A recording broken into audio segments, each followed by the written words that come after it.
Wow.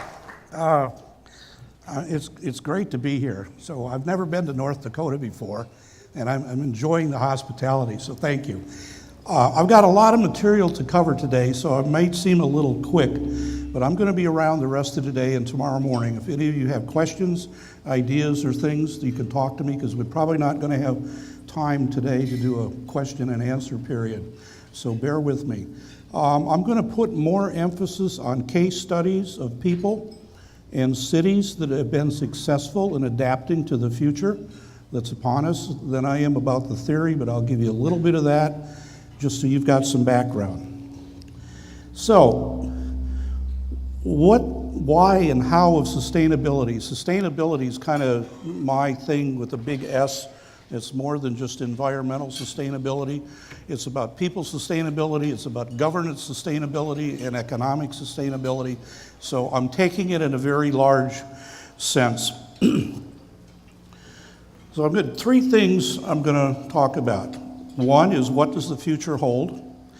And the points there is what I see going on, and I'm saying 10, 20 years out is a de-evolution of power from central structures down to communities, and a networking of local governments, such as this organization I'm talking with you guys today. This is an example of what's going on. And then thirdly, a lot of localized innovation, and I'm going to show you some examples. It isn't all coming from New York City or Silicon Valley, folks. Not at all. It's coming from places like Fargo, and that's going to increase. Why is this happening? I mean, this one could be a whole discussion in itself. But we simply are in a period of change in the United States for sure, and also globally. These things come along on occasion. They're very periodic if you study your history. So, here it is.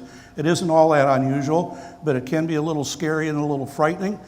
Most of us in this room, and looking around at the faces, haven't been here long enough to live through two of these changes. So this is our first one. And maybe if we talk to our grandparents, you'd get some history. So I'm going to talk about the shift of the story. The story is what sort of drives us, motivates us every day, and that's changing. And the technology, you can't get away from it. We were talking at lunch about how pervasive the stuff is. I mean, I've got a phone, I've got a watch, I've got a laptop, and they all talk to each other, and they talk to me. So it's everywhere. And demographics, we all know about the aging of the population. I'm on the last wave of the baby boomers. And there's going to be more and more and more of us, my age group, around. And we're going to be around longer. So it's not only that, but it's life expectancy is increasing too. So there's another aspect of the aging. And lastly, I want to leave you with a message about how you can thrive and not just survive. And a couple of points there. Investing in leadership, and I'm going to get to that specifically, and working on your place brand. That may be a new idea to folks who are here that are not in marketing, but it's what is the brand of your place? What is Fargo's brand? That kind of thing, and thinking about that consciously is important. And then lastly, I'm going to cover a thing that Blake actually heard me talk about last year, which is a system that we call weak signals. So you can figure out where you are as a community, where you're going, also as an individual, and pick up on things in order to make changes before they get way out of control. So that's it in just a few minutes. Work today, what we see going on is talent seems to be migrating to larger metropolitan areas. Yeah, that's true at one level, but if you really look at the demographics, what you see, that is true for the 18 to 25 demographic. They leave town, they go to university or whatever, but what happens after that, after 25 to about 35 or 40, especially when they start having families, there's this tremendous move in the United States to move back to the community of origin. And it's going on out there, and that's why this place brand thing is so important, so you can attract that talent back to the community. And quality of life is what drives people when we do surveys about what's important, quality of life, compensation, quality of life.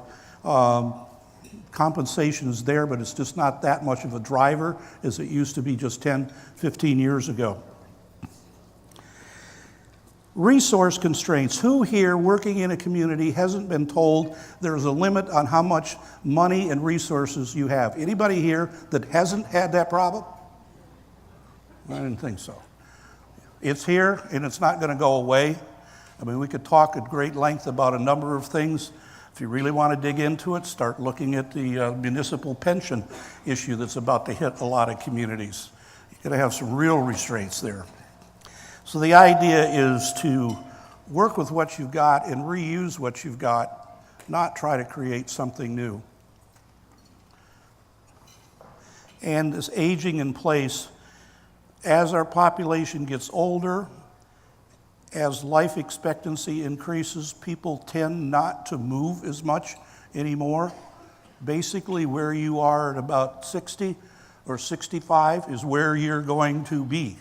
That's kind of like the last move thing that we see going on. So there's entire communities that are growing up to support people in those age groups. I'm from Tucson, Arizona. You go south of Tucson, that's all it is. These communities for people to age in place. So the facilities are there as they need more and more support and help, but it's how the community was developed. This global web of systems, this kind of gets confusing, but we're more and more integrated and talent is highly mobile. A person can graduate from university and now has choices. Well, am I going to go work in Italy, or am I going to go work in China, or I'm going to go work wherever? But the global web is there, which enables all of this talent to move around. And that's not going away either. If anything else, it'll just get even more interconnected as time goes on. So where's all this coming from? Like I said, we're entering what appears to us right now is an age of chaos. We're crossing a chasm from the old to the new. And there's global structural change going on. You cannot isolate yourself in Fargo, North Dakota, or Tucson, Arizona, from this big interconnected web of the globe. So what goes on half a world away will affect you in your local community. It's natural. I mean, this is the thing. If you study your history, about every 70 to 85 years or so in the United States, we go through another one of these cycles. And that's basically where we are today. We're making that jump from one to something else. The problem, what makes us all anxious, frankly, is we don't know what that something else is yet. We don't know what that new story completely looks like. We're writing the script as we go along. There's no place you can go and say, oh, okay, that's what it's going to look like. We're creating it as we move through this.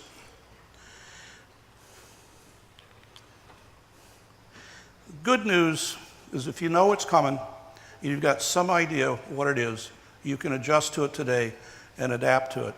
I like to say that, the future bus is coming down the highway. And we basically all have a choice as individuals and communities. We can be on the bus and driving it, or you can be under it. Where would you rather be? Because the bus isn't going to stop. It really isn't.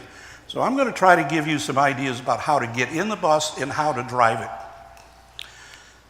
So here's a little picture about where those cycles go, and it's about generational stuff, and we're right up there in the middle of that red quadrant, kind of not quite there yet, but things don't seem to be working the way they used to, at least in our life's memory, but not quite sure where it's going. The point is, okay, fine, there it is. What do we need to do today to get ready for the future tomorrow? And sitting still is not a very good choice. Not a very good choice at all.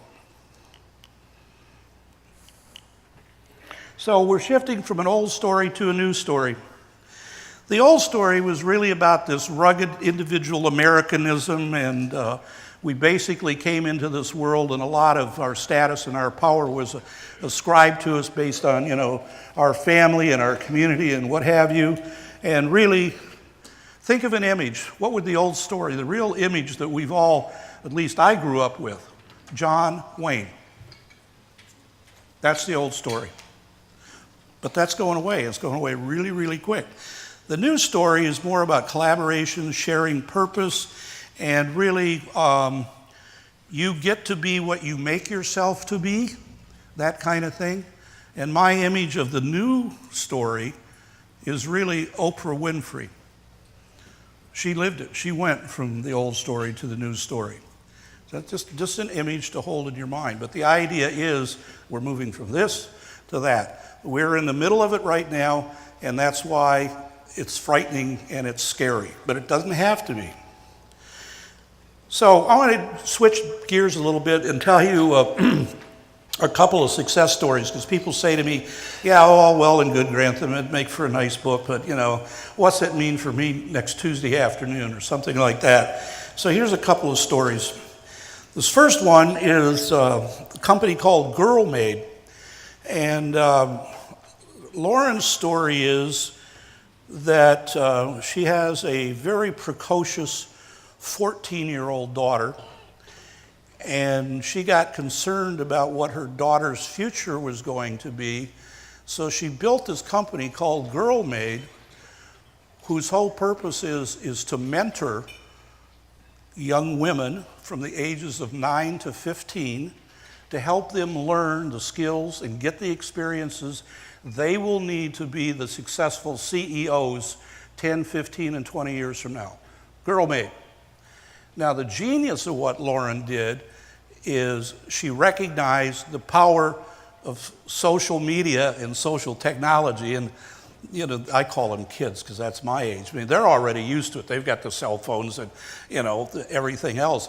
But she really institutionalized it to teach them how to use social media to do the networking that's absolutely critical to being successful in the future, and also how to manage their networks so they surrounded themselves with the resources they needed. So these young people have got somebody that they can get on their cell phone, on their smartphone, and talk to about financial management now, today, when they're like 12 years old. She's built this into a business, and it's basically about training these people to do that. Girl Maid, Reno, Nevada, another little community. Then this one here is Norma, really to me represents what I call the emotional shift from the old story to the new story. I mean, what Lauren did was kind of the doing of it, the functional action, but Norma really was engaged at the heart and the emotional level. Norma was an unemployed single mom in an abusive relationship and didn't know what to do or how to get out of it. And what she did through sort of a period of her own self-transformation, moving to the new story, built up a community to help other women in similar situations do that. And she turned it into this just huge thing that is now gone at least regional, probably national. But again, here's another person that made the shift from old to new. So it is possible at that individual level. I mean, there's much more to these stories I'm sure you could realize, but I'm being a little quick here.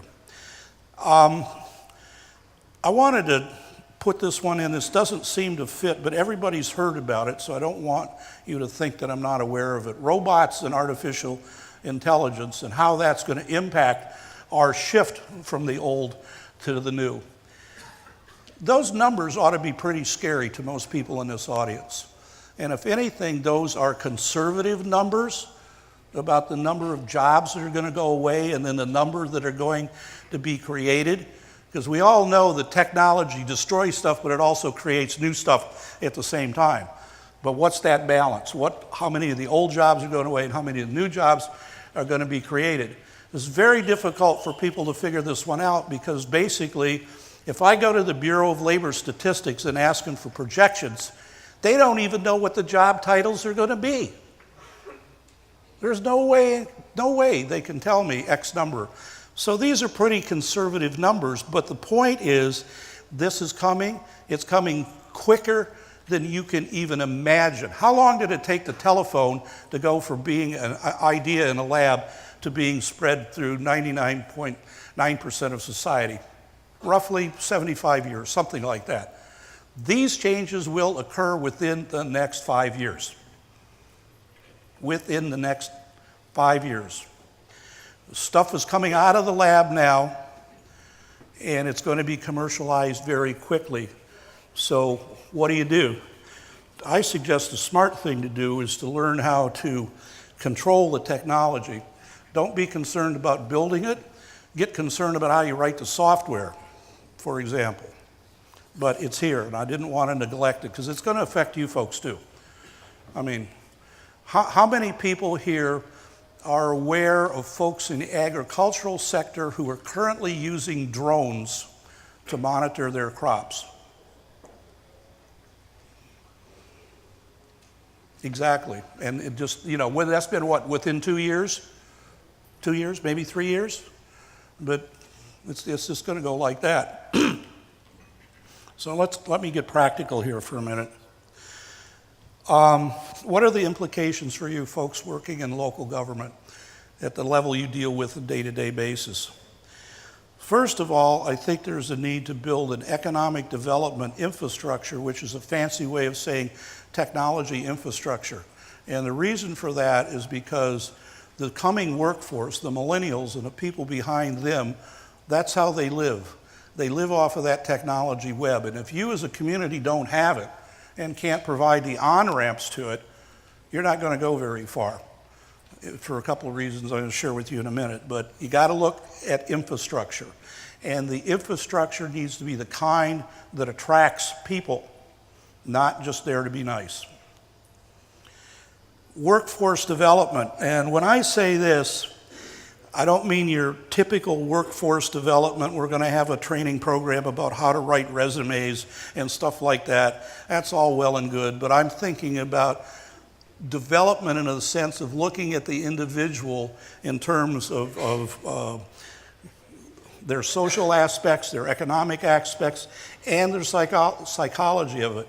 This whole thing that I call well-being, but workforce development in that sense. And go back to one of my stories with Norma, what she was doing was working on workforce development, and that's what she called it, but it was at the individual level of teaching those people how to cope with the stress of being unemployed, coming from a bad situation or whatever. So it's a much bigger use of the term. Workforce deployment, and that, again, I smile because most folks, well, we'll just, we'll attract the Acme Ball Bearing Company and they'll come to town and we'll give them that piece of land out there that used to be a beet farm and nobody wants it anymore, and then we'll get all those taxes and all that. No, that's not quite the way to be thinking about the news story. It's more about what do we need to do that we get all of those folks to come up here from Minneapolis and Chicago and Omaha and what have you. So it's a different way of looking at it. It's much larger. Okay, funding. I don't have an answer. I don't know where the money's going to come from. I don't think it's going to be public sector funded in terms of developing these things. What I do see going on in communities is a much more strategic approach to philanthropy and leveraging the current resources that people have. It really is there. It just hasn't all been pooled and put together. So it's not your typical, well, we'll write a grant and we'll get a bunch of money and we'll go do this. It's more like, what resources exist in a community today that we can mobilize and use that to do these other things? So it's kind of a different shift. So, how are you going to thrive? As I intimated earlier, is investing in leadership. And a lot of folks say, well, yeah, we do that. We've got a leadership development program that the Chamber of Commerce runs or something equivalent to that. And that's all well and good. But I think, and I put on my educator hat here for a second, when you look at what goes on there, basically what folks are learning is social networking, which is good. They're learning how to manipulate the levers of the current governance structure of how this gets done and which department does this and how it has to be coordinated with something else. But I'm thinking about something much deeper, much broader. It's about what is the skill set that the leaders need in the future that maybe they don't have today. One of those would be learning how to think and approach the world through systems theory kind of thing. Learning more about how to run your own life in terms of how do you develop your own personal board of directors. Who are those 5 to 7 people that you have to meet with once a month to tell you what to do? You're the CEO of your life, but who's your board of directors? And what I'm suggesting here is you've got to help people learn how to do that. That's leadership development. And the whole person. And again, once again, back to this emphasis on well-being, which is the balance, the physical, the social, the emotional, because that's where the younger generations are going. And Mayor left already, but anyways, he was relating a story at lunch about a person, an employer, things aren't in balance anymore. I'm gone. I'm left. Bye. That's becoming more and more and more important. We would do surveys that ask people, okay, you're working for this company. What does it give you that you really, really value? Well, I get health care, and I get a pension plan that's managed and retirement. And say, okay, great, good. If it weren't for those two things, how long would you stay in this company? 95% of people say, given those two things, I'm gone. 95%. I'm talking large Fortune 500 companies.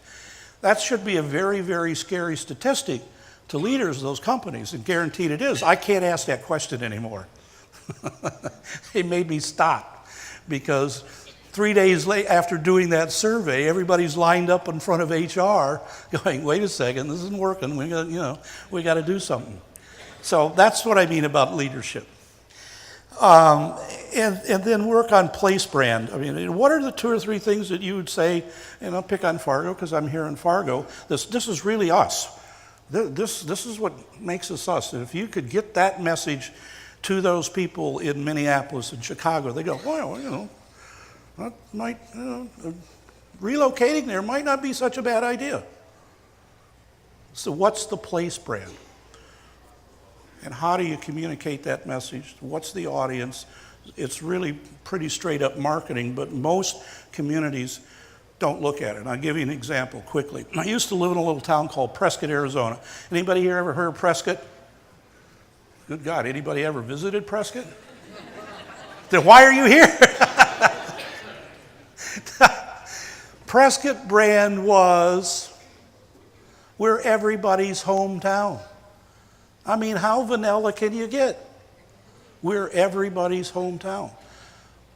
It didn't attract anybody.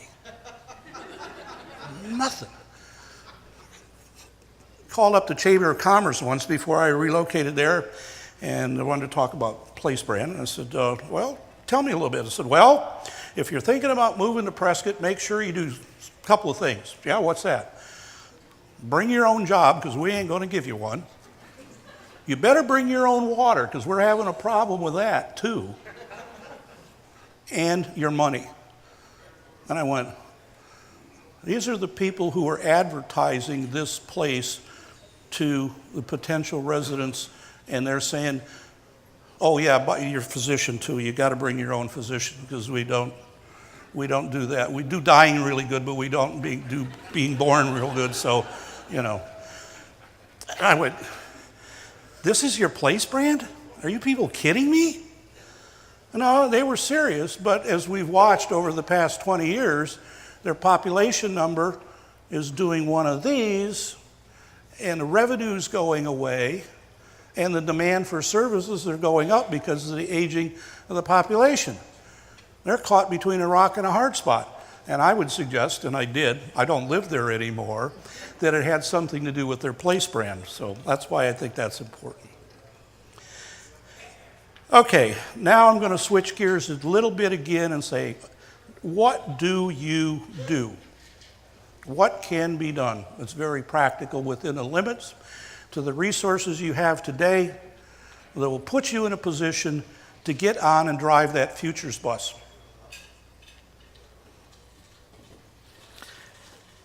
Can you do it? Well, the short answer is yes, you can. Absolutely. No doubt. A little research I did after I got invited here, as I shared with Blake, it's like, you guys are already headed down that pathway. You're already started. The key to this is starting to see your community as a hub of a part of something that's larger, a little more regional. So it's not just this city, it's this city connected to these 4 or 5 others, maybe within 30 to 45 minutes of commute time. That becomes the thing that you market as a place. It's just not this little incorporated area of 5,000 people. That's the key that we found, and look at communities and say what works and what doesn't work. First one I want to talk about is Willmar, Minnesota. You probably have heard of it. I mean, Willmar's pretty close to the border. Anybody know about Willmar? They embarked upon this process to look out there, develop a system of wheat signals, do something, bring the community together, and what have you. And what you see here is a picture of an entity called WorkUp. And it's a location where people can come to work together from different companies, and they use common resources. Some of you may have heard of hubs or co-working spaces or something like that. Well, WorkUp is kind of an example. What they did, they started out with the real estate issue, is they repurposed a mental hospital. That building used to be part of that mental hospital campus. It wasn't doing anything. So they came in and picked it up, basically for maintenance. And then a group of folks in the community, without any external support, they did it themselves, got together and started this organization called WorkUp that has become what some people would call an incubator, a place for talented folks in the community to go and network with others, get resources that maybe they cannot afford by themselves, and begin to build their own market. And it just took off. But it was that dedicated group of people who saw it as a regional exercise, who said, we're going to just go do it ourselves, repurpose existing assets, pool our resources, and make it happen. It took them 18 months from when they got the first idea until when they opened the doors. And that's pretty close to your neighborhood.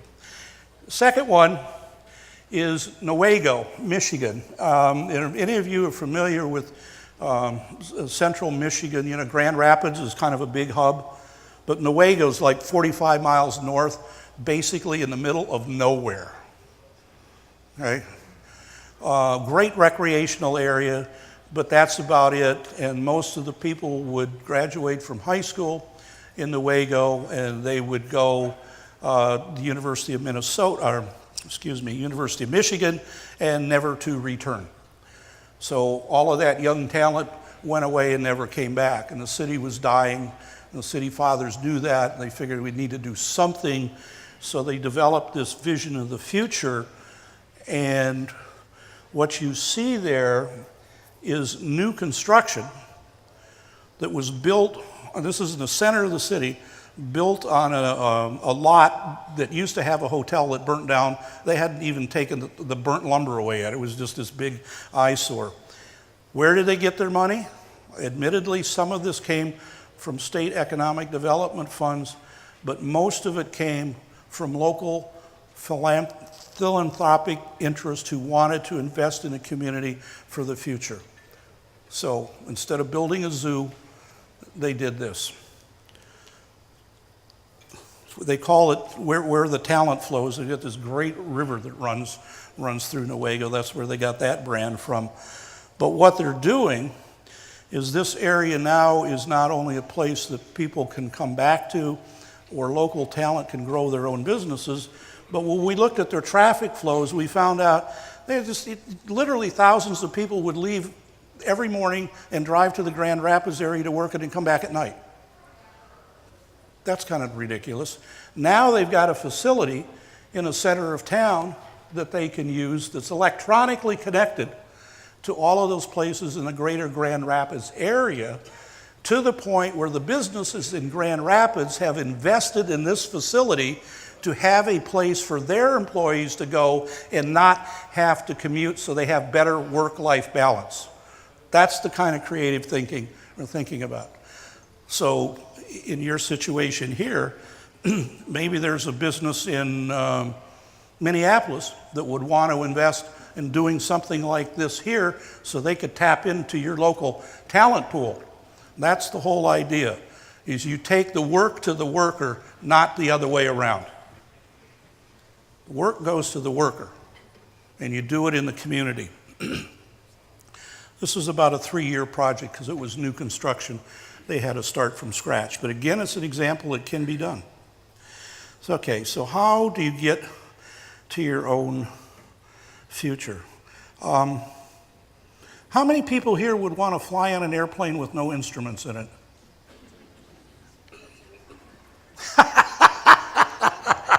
Well, you know, in a little Cessna, and if you know the area, the airport, yeah, okay, maybe okay.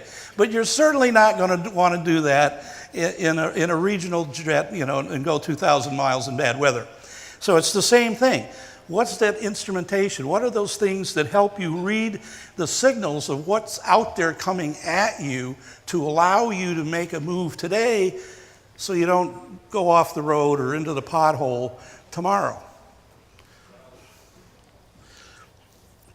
This is a little graph. Basically, the idea is you've got all of the signals that are out there and they're going on, but there's a lot of noise. And until the signal gets above the noise, you usually don't detect it. And then when it does, it may be too late.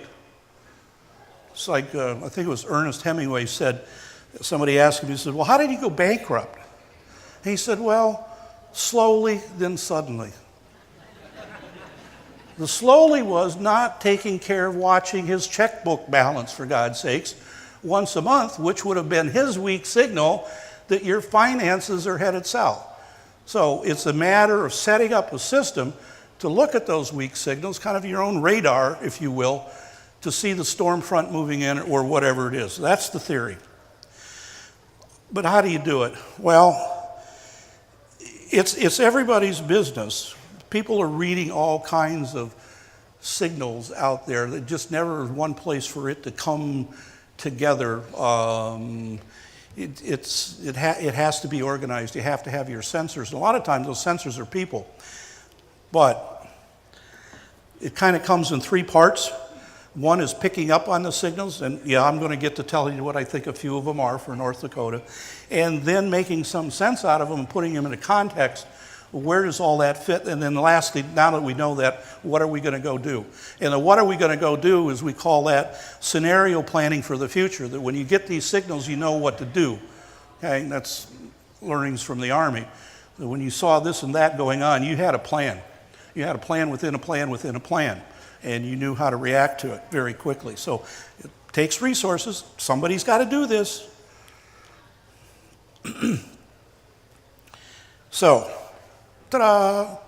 Let's see how that can happen here. This, I'm going to take this from a couple of projects. We did one in St. Louis Obispo in California, and my favorite, Prescott, Arizona. I got to tell this story. Their weak signal is not watching the weather reports. So there was this period of time when, well, geez, you know, it hasn't snowed as much this year as it did last year or the year before. Okay, but nobody checked with long-term weather forecast, right? Which would have told them this is just part of a cycle, you know, whatever. So what did they do, God bless them? They sold all their snow plows so they had additional revenue. Guess what happened the next winter? So the weak signal was there, they just weren't reading it. So what did we learn? I'm going to go quickly through this. This is kind of a systems diagram, and the engineering folks in our audience see this.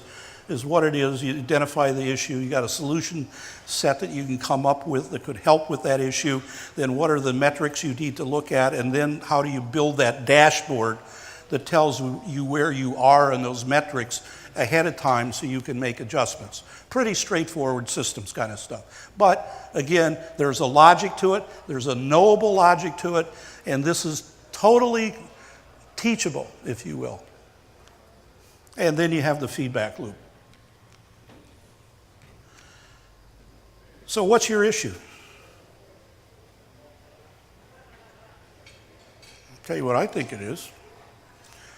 It's about building a sustainable economy in North Dakota that produces, attracts, and retains the human talent that you need for the economy that's coming in a regional context. That's a lot of words. That's a lot of thought.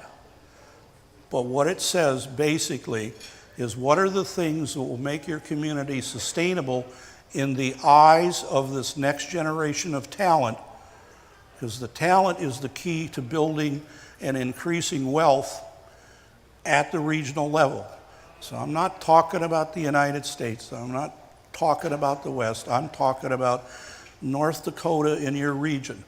So you can, if you map it out and you look at travel times and what have you, it's a bubble that's about 500 to 650 miles wide across. So you can take a map and stick a pin in it and draw the circle. That's your effective economic region. And that's what I'm suggesting you look at, is you look at it at the regional level, not just the local, well, this city, this town. The way you do this is what we call a talent integration ecosystem, and this is San Luis Obispo. Those little bubbles, for those of you, can you remember high school chemistry? You talked about atoms coming together to form molecules. The molecules had qualities that atoms didn't have. H2O. 2 hydrogen atoms and 1 oxygen makes water. But these are the elements that we think you need to incorporate in building this capability, which we call a talent integration ecosystem. There's an expressive atom, which you call culture, if you will, learning, obviously the educational part, social service, something like, say, Norma was doing, something like Lauren was doing that is building from the ground up. And then the structural stuff is like, where's the place that these people are going to go? And then what's the system that they're going to use to govern or manage themselves within that? So I'm saying, here are the bubbles you need. Now, how you do that really depends on the local culture. So the way it looked in California is not going to be the way it would look here, but it would be the same elements, the same atoms. Making sense? So here are some measures of success. And I've got 3 groups there, the typical economic ones. Job growth, yeah. Social diversity, we got young, we got old, whatever. And then direct service, you can look at number of workshops that were hosted to help people learn how these new skills operate. This is just a list to start. This is definitely not the final one, but the idea is you as a community can develop that list of measures of success. And you can do it in a way that they can be measured and then become your dashboard, the dashboard of weak signals. So, for example, housing affordability. If you see that housing affordability is starting to go down for whatever reason, you can go, oh, okay, wait a second, we got to do something about that. We've got to figure out, maybe we convert the old high school into a series of condos or something, just as an example. But I mean, that would be your measure of success, the weak signal that fed back into the system. Here's an example, a graphic example about what this could look like. And you can build these things any numbers of ways. I'm not the best graphic artist in the world, so this is just kind of my rendition. We are doing something like this in terms of well-being.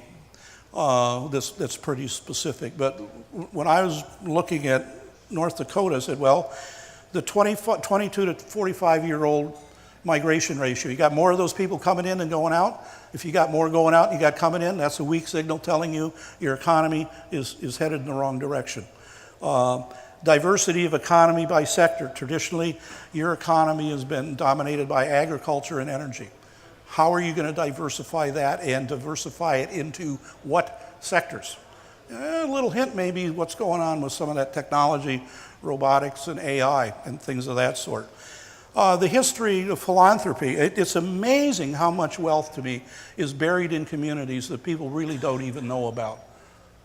And we've talked to folks, you know, the family's been there for generations, and they say, well, nobody ever came and asked me if we wanted to invest in a community. Really? Well, oh, okay, so maybe finding those folks and asking them would be a good first step. And number of young professionals, obviously, how many young professionals do you have with unique skills? And then what's your labor participation rate, which is another one we like to look at, we commonly call the unemployment rate, but it's more about labor participation, because if you stop looking for a job for about 6 months, you just fall off the map and your number isn't even counted, which isn't really a true measure of what's going on. So, ta-da. That's my final message. This is kind of the compass that can help you create your own future. And are you going to let the future control you, or are you going to control it? And a little self-serving, self-promotional, yes, I admit it. Work the Future Today came out on Wednesday. You can buy it on Amazon for the cost of nothing. We're giving it away for a week in the Kindle version. But that is really the next level down a prescription about what do you take it. And yes, the initials are WTF. So I don't know, we've got 5 minutes or something. If anybody does have a burning question, please raise your hand. Like I say, I'm going to be around the rest of the afternoon and tomorrow, and sometimes it's more appropriate to talk to folks over coffee in the hallway. But I'm your resource until wheels up at 1:20 tomorrow. So please use me. So, okay, folks. Thank you very much. Thank you for much.